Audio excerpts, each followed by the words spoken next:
Hey, Tapping Airlines Math Industry, and we are going to be solving a problem about absolute value transformation.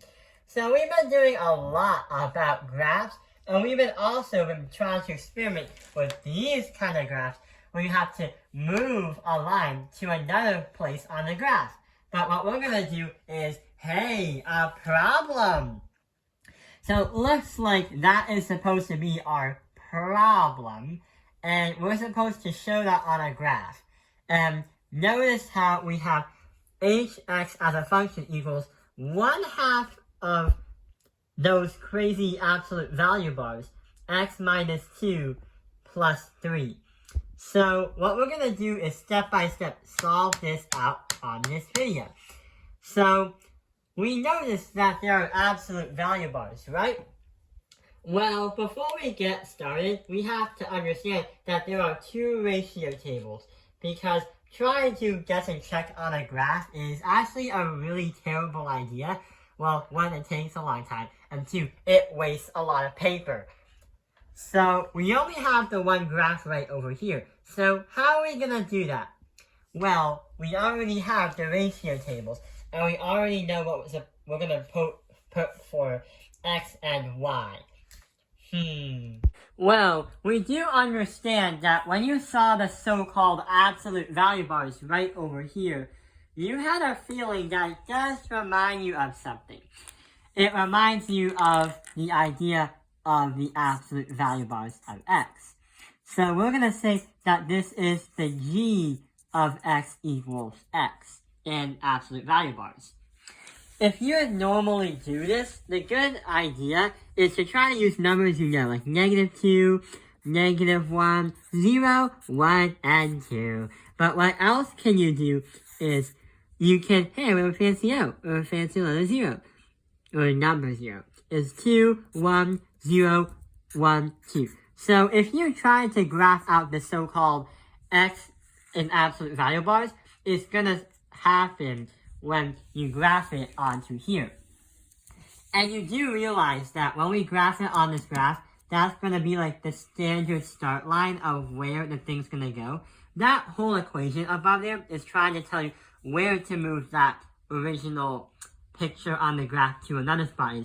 What the problem is saying is, if I had x and absolute value bars pictured here, I need to move that somewhere around the graph using those directions up there. What would it look like right over here?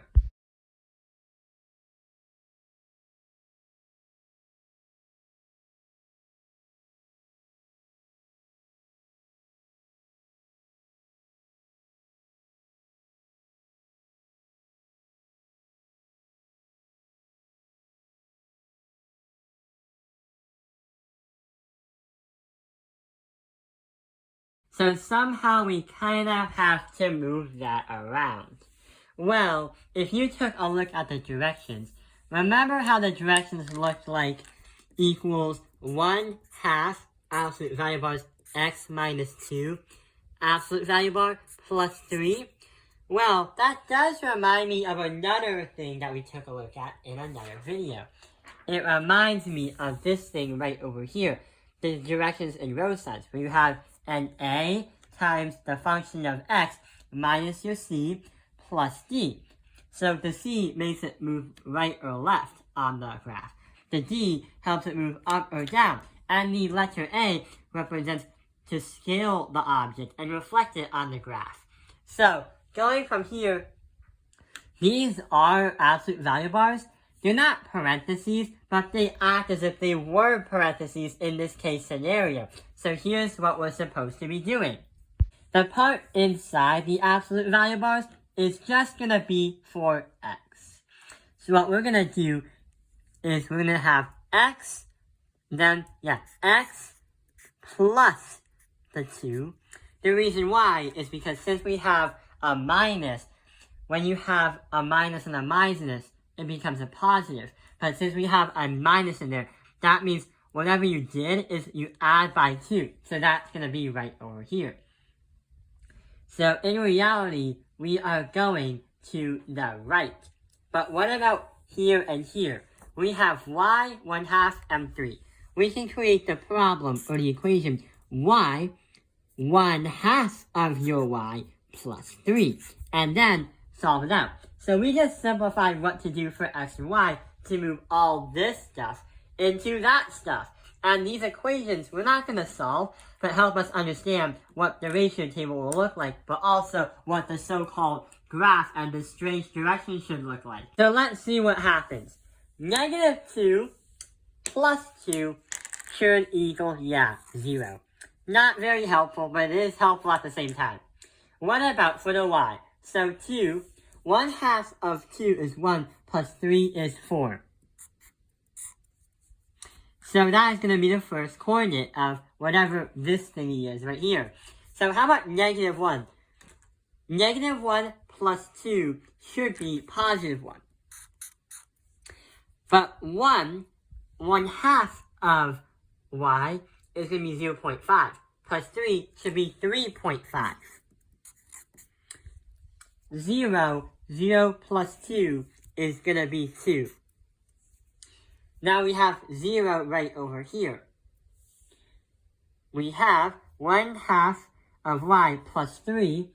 0 plus 3 should be 3. If you try to do 1 x plus 2 should be 3. But if you put 1 from y into here, that is going to be 3.5. But what about 2? 2x plus 2 should be 4. And here's another 2. That's 1/2. That should also be 4. So this is the ratio table for what it should look like after you dump these two directions for here for x, but also this one for y. So we have the ratio table, and let's see what happens when we try to graph it all out. I'm going to skip me doing the graphing because I think it'll take a lot longer than expected, and it'll be a bit boring to just see me do all the scrabbles.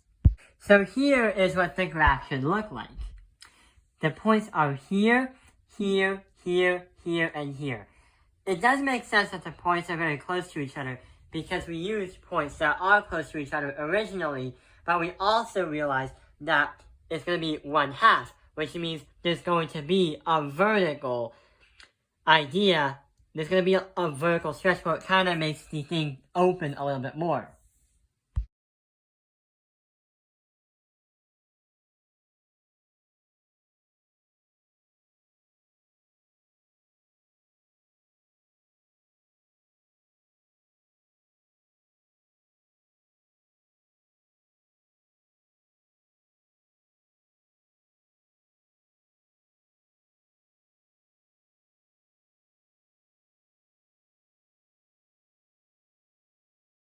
Actually, since there's 1/2, there's actually a vertical compression because it's 1/2, which means it's trying to scale itself down.